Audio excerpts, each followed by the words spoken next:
I stood at the back of the expo hall, the rich scent of roasted coffee, my stolen passion, hanging heavy in the air. Chloe Sterling, my ex Richard's new fiancée and business partner, raised her champagne flute. A toast to our incredible success, she declared, her malicious gaze finding mine across the crowded room, and to how some people just aren't cut out for the big leagues, leaving the field wide open for those who truly know how to win. Cruel, knowing laughter rippled through a section of the guests. My face burned, but I recalled my grandmother's lessons on dignity and held firm. My stomach twisted into a knot, but they wouldn't get the satisfaction of my tears. Then, through the clinking glasses and the self-congratulatory buzz, one of their baristas, barely out of his teens, stepped forward. He moved towards the small stage with a quiet, unexpected determination. He stopped beside Chloe, calmly removed his cap, emblazoned with Thorne Sterling Premier Coffees, the very brand built on the ashes of my stolen dream, and met her eyes directly. "Excuse me." His voice was surprisingly firm, cutting through the noise. "Ms. Sterling, Mr. Thorne, my name is Leo, and I have something absolutely critical to say about the true origin of the coffee you're all celebrating tonight." The entire room fell instantly silent. Chloe's practiced smile vanished as if wiped clean. Richard went visibly pale. In that piercing, sudden quiet, I knew this night was far, far from over. You know that gut-wrenching feeling? That silent alarm bell screaming you should turn and run? That's exactly what I'd been wrestling with for a week, standing in the Potter's Nook, my small, beloved ceramics studio, clutching the ostentatious invitation to the National Specialty Coffee Expo. Richard Thorne and Chloe Sterling's names were featured prominently as hosts of the Thorne Sterling Premier Coffees flagship booth. It had arrived anonymously, just my name, Elara Vance, in an elegant, unfamiliar script. I nearly tore it to shreds. Who in their right mind invites the ex-partner, the woman whose entire concept, contacts, and life's work they'd brazenly stolen, to their brand's crowning moment? At first, I dismissed it as a clumsy administrative error, then a crueler thought, a calculated taunt, a sadistic test to see if I still cared, if the wound they'd inflicted still ached. But deep down, I knew. This was a statement, a cold, hard way of rubbing my nose in the fact that Richard, the man with whom I'd meticulously planned every detail of our Hearthstone Brews, our shared dream, was officially erasing me from its history, now repackaged and sold as his and his fiancée's triumph. I hadn't seen Richard in nearly 2 years, not since his return from a crucial sourcing trip. He'd used our savings, meant for our first roaster, and came back a changed, colder man. A week later, he announced our partnership, Hearthstone Brews, was unviable. He claimed he'd found an angel investor, Chloe Sterling's father, to save the project by ousting me. Using a power of attorney I'd naively signed, he stripped me of everything. Our business plan, the unique blend recipes I'd developed, with my grandmother at her farm, even our seed money. I was left with the startup debts. A month later, a magazine heralded Thorne Sterling Premier Coffees, masterminded by Richard and Chloe. They'd stolen my dream, rebranded it. The scent of coffee, once my joy, became a nauseating reminder of his betrayal. He'd also smeared my reputation with suppliers, leaving me isolated and broke. The following months were a dark blur. My grandmother, my rock, gently guided me out. "Coffee hurt you because you trusted wrongly, child," she'd said. "But your hands still need to create. Remember the clay?" She led me to the Potter's Nook, a local ceramics studio. Reluctantly at first, I found solace in the clay. Molding it, shaping it, seeing it transformed by fire. It was a slow, healing magic. It wasn't the high of coffee, but a grounding piece. Each piece I made, imperfect but mine, was a step towards reclaiming myself. It took a year of working, with clay and my grandmother's unwavering support, to feel somewhat whole. I started selling my ceramics at local fairs, then online. People connected with the resilience in my work. When the expo invitation arrived, featuring Thorne Sterling, the old pain resurfaced, but Grandma urged me to go. "Not for him, Elara," she said. "For you, to show him Hearthstone Brews lives in your strength, to close this chapter knowing he didn't break you. He only showed you a new path." And I knew she was right.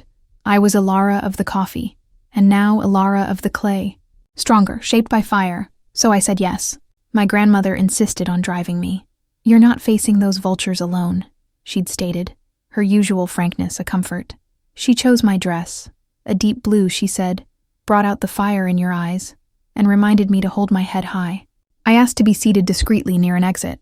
My plan was simply to observe, perhaps confront my own lingering ghosts, and as Grandma said, find some closure.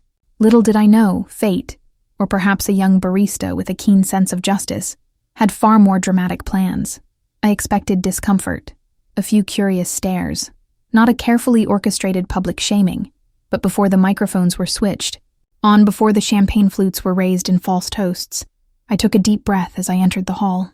I glanced at the stage where Richard, the man who had so callously betrayed me, would soon be basking in his stolen glory. A sudden certainty washed over me, stronger than any fear. He hadn't destroyed me. He'd only tried to steal my essence. And I, Elara, was there, ready to reclaim my own narrative, now flavored with notes of clay, resilience, and a strength I hadn't known I possessed. The event was everything you'd expect from people desperate to project an image of flawless success. Gaudy chandeliers, extravagant floral arrangements, and the TNS, Thorne Sterling monogram plastered on everything from linen napkins to the staff's crisp uniforms. A jazz band played softly, but even the music felt tinged with arrogance, lingered at the entrance, steadying my breath. It was then I briefly noticed one of the baristas at the main Thorne Sterling booth, a young man with dark hair, his gaze focused, almost intense. Something about him felt vaguely familiar, but I couldn't place it and quickly dismissed the thought. I spotted Grandma already at our table, a beacon of calm in the glitzy chaos. She gave me an encouraging smile. As I sat, I tried not to look towards the main stage, but there he was, Richard, almost unchanged. Broad shoulders, expensive suit, and that infuriating practiced half-smile. He was schmoozing with some executive, champagne in hand. To an outsider, he exuded charm, but I knew the emptiness behind it, the way he wielded charisma like a weapon. I remembered his vacant stare the night he'd clinically dismantled our shared dream. And then, Chloe Sterling made her entrance. Stunning in a white silk gown, blonde hair perfect, her laughter a little too loud. She clung to Richard's arm like he was a newly won prize. Every movement seemed choreographed to scream, "Look at what I have. Look at what she lost and could never be." The official presentation of Thorne Sterling's new exclusive blends unfolded like a well-rehearsed play. Richard spoke of innovation and a passion for coffee, words that sounded hollow and stolen to my ears. His voice didn't waver. I kept my head high. The audience applauded the luxurious new packaging. Chloe beamed as if she'd single-handedly invented coffee. The reception began. Glasses clinked. Waiters circulated. I sat quietly beside Grandma. Leo, the barista who'd seemed familiar, passed our table. Our eyes met briefly, and he gave a slight, almost imperceptible nod. A strange premonition stirred within me. "You all right, dear?" Grandma whispered. "Still standing," I replied. Then came the toasts. Chloe's father, a columnist, the usual platitudes. I almost tuned out, until I heard her voice. "I'd like to say a few words." Chloe stood beside Richard, champagne flute in hand. Her eyes, after sweeping the room, settled on me. "When I met Richard," she began, her voice sickly sweet. "He had potential, yes, but he was adrift, tethered to a partnership that was holding him back." My body went cold. Her words were like a slap.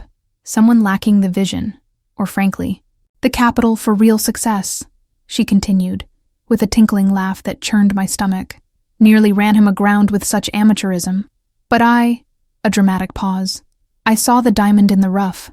I polished him, rescued him from that mediocrity. And today, this success proves that with the right partner, he's finally soared." Laughter and applause followed. Some, I imagine, were uncomfortable.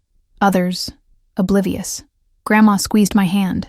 I didn't move, just stared at this woman who knew nothing of my sweat, my savings, the heirloom family notebooks Richard had taken. She hadn't rescued him. She'd merely capitalized on my ruin. It was then I noticed Leo. He'd stopped working. He was staring at Chloe, jaw tight. Suddenly, he began to walk, purposefully, towards the microphone Chloe had just set down. He picked it up, took a breath, and his voice rang out, clear and strong. "Excuse me, everyone. My name is Leonardo. And what Ms. Sterling just said about Mr. Thorne's former partner isn't just cruel, it's a flat-out lie. And I have proof. The room fell deathly silent. The night I knew was about to take a very sharp turn. My name is Leonardo, and what Ms. Sterling just said is a lie. I have proof. Leo's amplified voice cut through the hall. Instant silence. Chloe's smirk vanished. Richard blanched. Leo stood firm. This former partner, he declared, looking at them, is Elara Vance. She was the sole and original creator of Hearthstone Brews, the flagship of Thorne Sterling. A murmur swept the room. Chloe spluttered, I'm Leonardo, grandson of Eleanor. Vance, Leo interrupted. My grandmother, a specialty coffee grower, taught Elara. On her farm, Elara developed the Hearthstone blends. I was a teen, but I remember her passion. He produced a worn notebook and a small paper packet labeled Hearthstone Brews by Evie and Evie. Mr. Thorne visited our farm with Elara, tasted these coffees, praised them. Then, her notes and contacts vanished with him. This notebook holds Elara's original recipes. This packet is the true Hearthstone brew, kept by my grandmother. The crowd was transfixed. Journalists scribbled, You speak of amateurism? Leo challenged Chloe. Elara was the innovator. Mr. Thorne, after learning from her, discarded her and took her work through questionable means. Richard stammered. Leo, a misunderstanding. A misunderstanding? Leo retorted. My grandmother and Elara tried to reach you. Ignored. You built an empire on stolen creativity and then humiliate her. Leo looked at me, pride in his eyes, and offered his hand. I stood, trembling but strong. Elara isn't here to cause trouble, he told the crowd. She came because we insisted, so you'd know who really has the Midas touch with coffee. He faced the disgraced couple. No one can steal another's dream and rewrite history. Hearthstone. Brews belongs to Elara and my grandmother. Deafening silence. Chloe was ashen. Richard, defeated. The charade, over. We'd barely taken a few steps towards the exit when Chloe's shrill, furious voice cut through the stunned silence behind us. Wait! You can't just do that! She confronted us in the hallway, her face flushed, Richard trailing palely behind her. Do what, Miss Sterling? Leo asked calmly. Tell the truth? You humiliated us. This should have been handled privately, she hissed. No, Chloe, I said, my voice surprisingly steady. You chose to humiliate me publicly. Now you're hearing the truth just as publicly. She stammered that she hadn't known the details. And did you bother to ask? Leo interjected.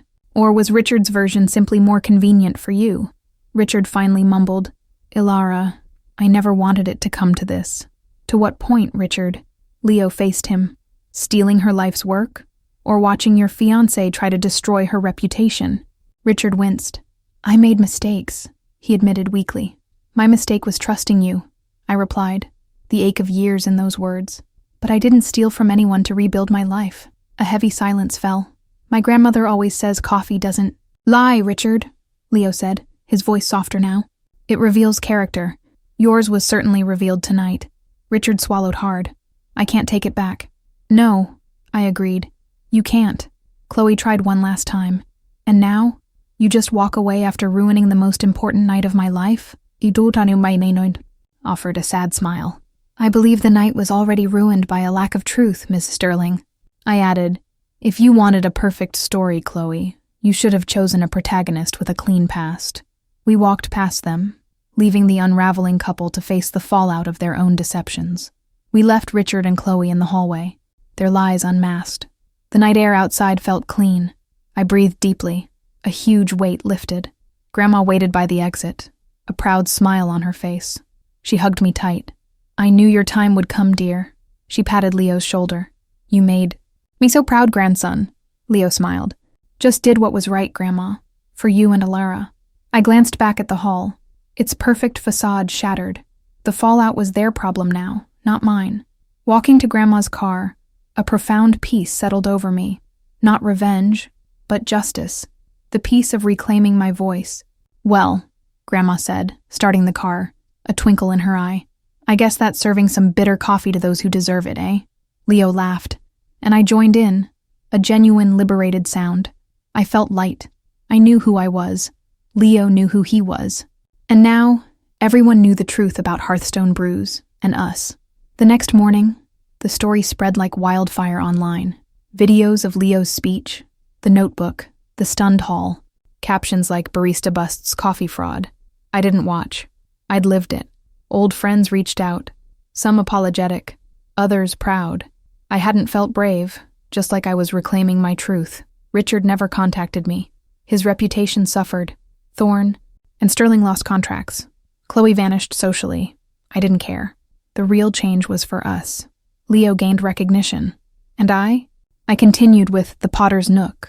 But the fear and shame faded. I realized my story of resilience could inspire. I started writing about it. Months later, spurred by the buzz, Leo and Grandma proposed. What if we revived the real Hearthstone? Brews, Elara?